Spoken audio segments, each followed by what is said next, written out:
different is this atmosphere and how loud is it?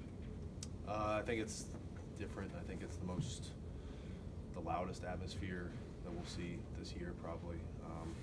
I just always remember, people talk about what's the craziest stadium to play in. I always say LSU right off the bat. So night game in Death Valley, you can't beat it. Top 5 matchup. It'd be a fun game. Okay, so how different is it to you now as a center versus being a guard? Making calls, having to kind of we're gonna have to mouth things, kind of read lips. I remember always having to do that. You're just kind of getting the gist of what the center's saying. You're not really hearing everything, and just kind of knowing just the guy next to you, what he's thinking, and sometimes you're not going to be able to hear the call. Just doing that and just hearing the quarterback and all the changes that we have to do with that too. So just working through that this week. You made the 14 trip too, right? Yeah. How do those two compare? I mean, you got one game going to overtime, another game sort of going to the fourth quarter 0-0. Just what do you remember about the two contrasting styles? Just all the emotions that come with that, style of game. There's so much on the line when this game comes around as far as the implication of the whole season. So I think that just go from if we win this game, what's possible, but sometimes you have some doubts during the game. I remember during 14 and 16 too. You're like, well, if we lose this game, where do we go from here? So things didn't look too good in 14.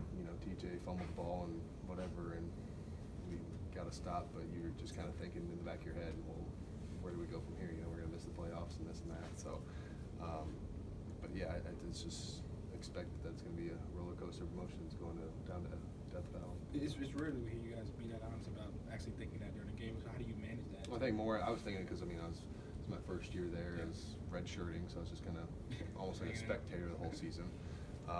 So I was definitely more into that. I think when you're playing, you don't think about it as much. You're just kind of thinking, all right, what's my job? Keep moving forward regardless of what the circumstances. So I'd say that was a little different in 14 for me. So that was more of that. But in 16 when we won 10-0, I think it was, I wasn't thinking that as much.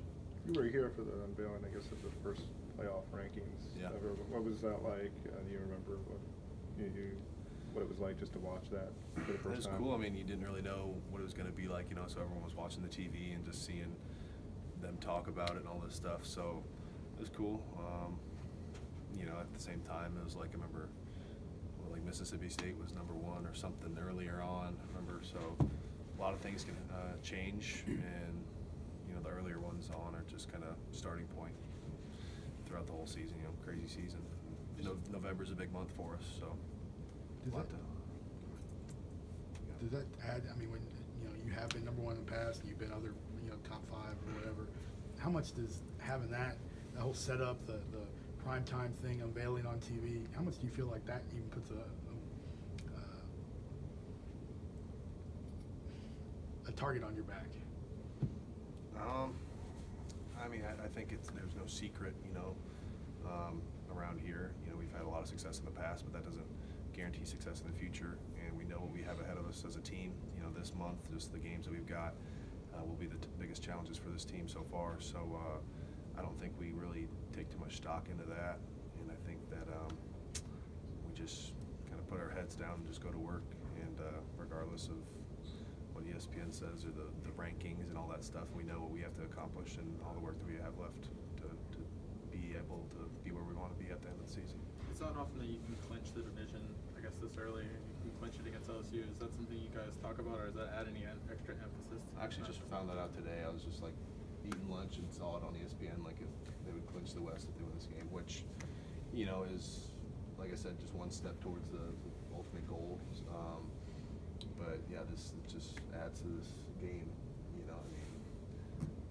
They're going to give us their best shot, and we're going to have to be ready for it. So, but I mean, like I said, being calm under fire and just going forward and doing your job, things will take care of themselves. Just from your review, how have you seen Mac Wilson and Dylan Moses both improve at inside linebacker?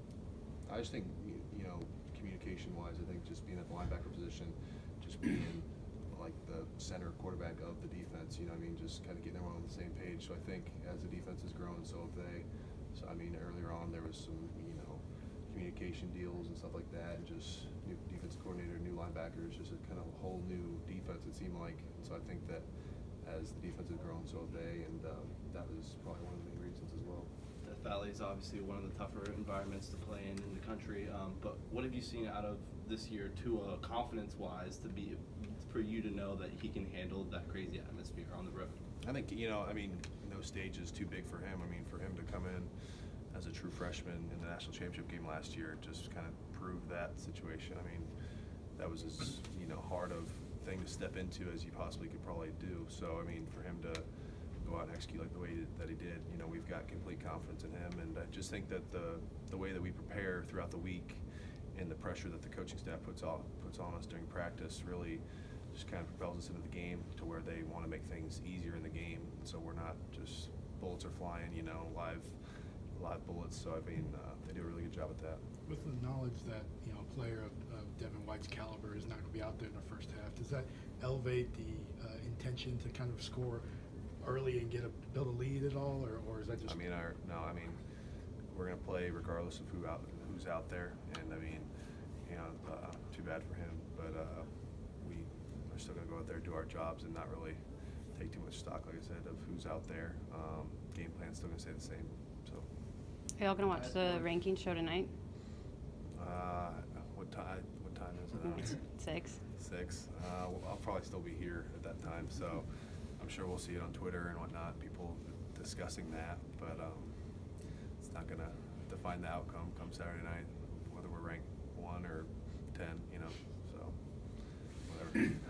Appreciate it. Appreciate it.